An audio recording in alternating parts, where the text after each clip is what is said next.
So here we go, man. I am excited to be the 21st manager of the New York Mets.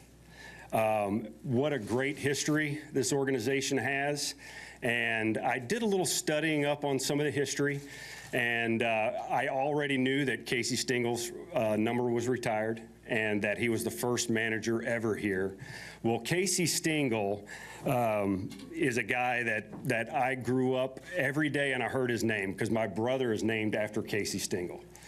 And I was named after Mickey Mantle, so I come from a baseball family. My dad, obviously, and my mom are huge baseball fans. The one thing, a little story about Casey Stengel is when Casey Stengel was playing, he had a bit of a bad, and this is the way it was told around the Ole Miss campus and the baseball people in Ole Miss. Casey Stengel's arm was a little sore for whatever reason going into the season that year, and his high school coach, where he was working out in the off season in his hometown, knew the head coach at Ole Miss, where I went to college.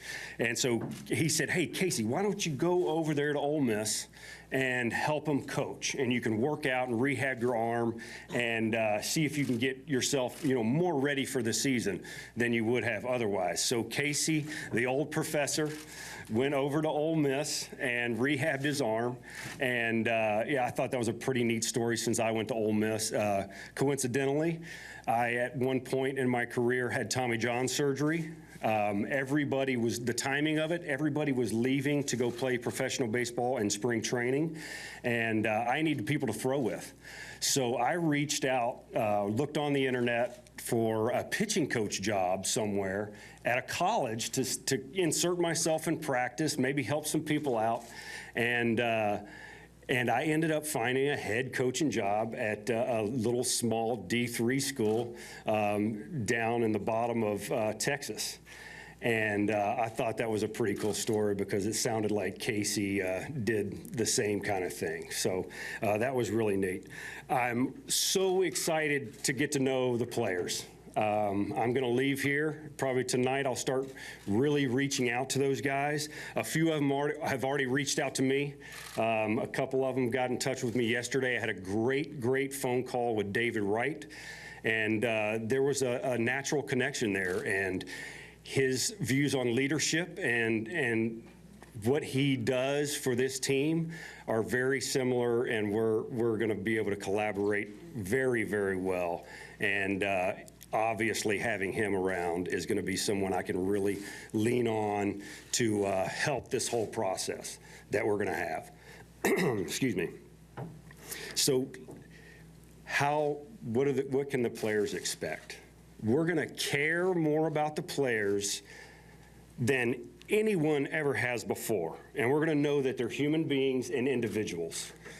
And this is going to be a group that feels that every day we come to the clubhouse. And that's going to be our main concern, is to show them that we know this game is difficult and we care about you as a player, a human being, and about your personal life. We're going to value their work. We're going to value the way they collaborate and communicate. And we're going to value their dedication to the culture that we're trying to build. We know that they are human beings, and their numbers or stats are going to be a byproduct of how durable, prepared, and aggressive they are. And that's it. We're not going to have expectations on numbers. I'm going to have expectations that they're going to work the right way to go put up numbers. And if that happens, great. If not, I'm going to be happy that they worked as hard as they could and did everything they can to go out there and succeed. We will also ask them to do more than anybody ever has before. Okay, our group is going to become a team because of our losses, our mistakes, the little rifts we have in the clubhouse. They're going to know that those things are okay as long as we are trying to get better and learn from those things.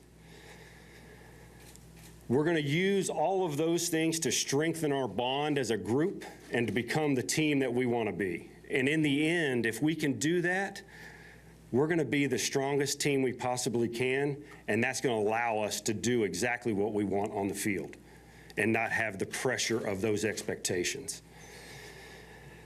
I am so ready to get out of here and get this done so I can start talking to the players and we can start all the things that we have on our to-do list.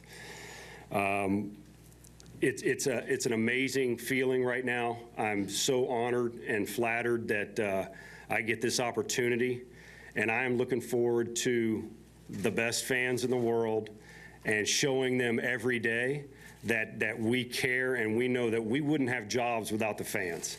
And we're going to spend a lot of time showing that appreciation to them as we move along. So thank you for everything, and I'm excited to be here.